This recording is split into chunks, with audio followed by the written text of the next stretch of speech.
हरे कृष्णा सभी के लिए आपका मेरे चैनल द सिंपल सोल पर स्वागत है।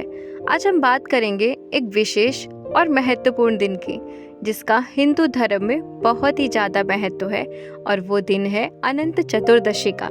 इस बार अनंत चतुर्दशी 17 सितंबर 2024 के लिए है। ये दिन भगवान विष्णु के अनंत रूप की पूजा का पर्व है। तो आइए जानते हैं इस पर्व का महत्व, विधि और इससे जुड़ी कुछ खास बातें। अनंत चतुर्दशी का महत्व क्या है?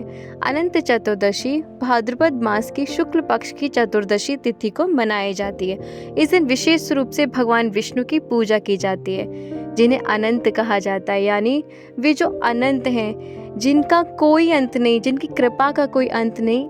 ऐसे श्री भगवान विष्णु के अनंत रूप का स्मरण करके भक्त उनकी कृपा प्राप्त करने की कोशिश करते हैं। जानिए अनंत चतुर्दशी क्यों मनाई जाती है, इस दिन का महत्व, कथा क्या है। पुरानी कथा के अनुसार महाभारत काल में पांडव जब जुए में सब कुछ हार गए थे और वनवास कर रहे थे, तब श्री कृष्ण ने युधिष्ठिर को अनंत चतुर्दशी व्रत करने की सलाह दी थी। तब युधिष्ठिर महाराज ने भगवान श्री कृष्ण से कहा कि हे भगवान, इस व्रत की कथा क्या है? तो भगवान ने उन्हें बताया। पौराणिक कथा के अनुसार प्राचीन समय में सुमंत नामक ब्राह्मण अपनी बेटी सुशीला और अपनी पत्नी के साथ रहते थे। जब उनकी बेटी विवाह लायक हुई तो उनकी पत्नी का निधन हो गया। तो सुमंत ने कर्कशी नाम की स्त्री के साथ विवाह किया, जो कि सुशीला को देखकर बहुत चिढ़ती थी। तो इसीलिए सुमंत ब्राह्मण ने अपनी बेटी सुशीला का विवाह कौंडिन्य ऋषि से कर दिया। कौंडिन्य ऋषि अपने आप में धनवान और संपूर्ण थे, उनके पास किसी भी चीज़ की कमी नहीं थी, लेकिन कर्कशी ने उन्हें दहेज के रूप में 2 ईंटें दे दी, जो कि चुपचाप वो लेकर चले गए। उन्हें उनके उस व्यवहार से बहुत ही ज़्यादा दुख हुआ। कौंडिन्य ऋषि सुशीला को लेकर अपने आश्रम जा ही रहे थे, लेकिन रास्ते में रात हो गई तो एक जगह पर रुक गए। उस जगह कुछ स्त्रियां अनंत चतुर्दशी व्रत की पूजा कर रही थीं। सुशीला ने भी महिलाओं से उस व्रत की महिमा जानी और उसने भी 14 गांठों वाला अनंत धागा पहन लिया और कौंडिन्य ऋषि के पास आ गई। लेकिन कौंडिन्य ऋषि ने उस धागे को तोड़कर आग में डाल दिया। उन्हें लगा कि ये उन पर वशीकरण करने के लिए उसने ये पहना है। से भगवान अनंत सूत्र का अपमान हुआ। श्री हरि के अनंत रूप के अपमान के बाद कौंडिन्य ऋषि की सारी संपत्ति नष्ट हो गई और वे दुखी रहने लगे। फिर कौंडिन्य ऋषि उस अनंत धागे की प्राप्ति के लिए वन में भटकने लगे। एक दिन वे भूख प्यास से जमीन पर गिर पड़े। तब भगवान अनंत प्रकट हुए। उन्होंने कहा कि कौंडिन्य, तुमने अपनी गलती का पश्चाताप कर लिया है।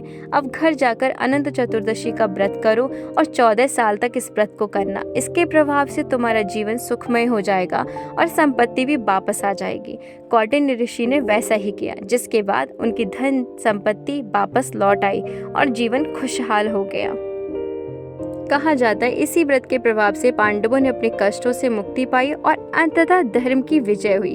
भगवान विष्णु की अनंत शक्ति का यह पर्व इसी कथा से प्रेरित है, जिसमें वे संसार के पालनहार और सभी दुखों के निवारक माने जाते हैं। अनंत चतुर्दशी के दिन हमें कैसे व्रत और पूजा करनी चाहिए, अब हम ये जानते हैं। अनंत चतुर्दशी के दिन प्रातःकाल स्नान आदि करने के बाद व्रत करने वाले लोग भगवान विष्णु की पूजा करते हैं। पूजा के दौरान भगवान विष्णु की प्रतिमा के समक्ष 14 गांठों वाला अनंत धागा रखा जाता है।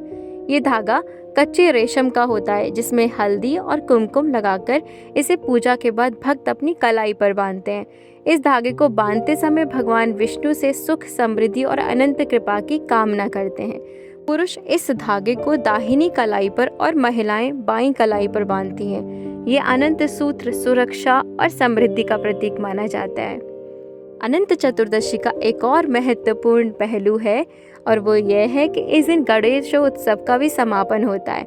10 दिन तक चले गणपति उत्सव के बाद भक्त इस दिन भगवान गणेश की मूर्तियों का विसर्जन करते हैं। गणेश विसर्जन के दौरान भक्त गणपति बप्पा से अगले वर्ष जल्दी वापस आने की प्रार्थना करते हैं और उनके आशीर्वाद से सुख शांति की कामना करते हैं।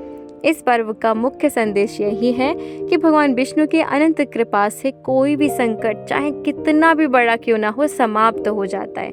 जीवन के संघर्षों से घबराने की बजाय अगर हम प्रभु की शरण में आकर सच्चे हृदय से उनकी उपासना करें, तो वे हमारे जीवन को आनंदमय और सुखमय बना सकते हैं।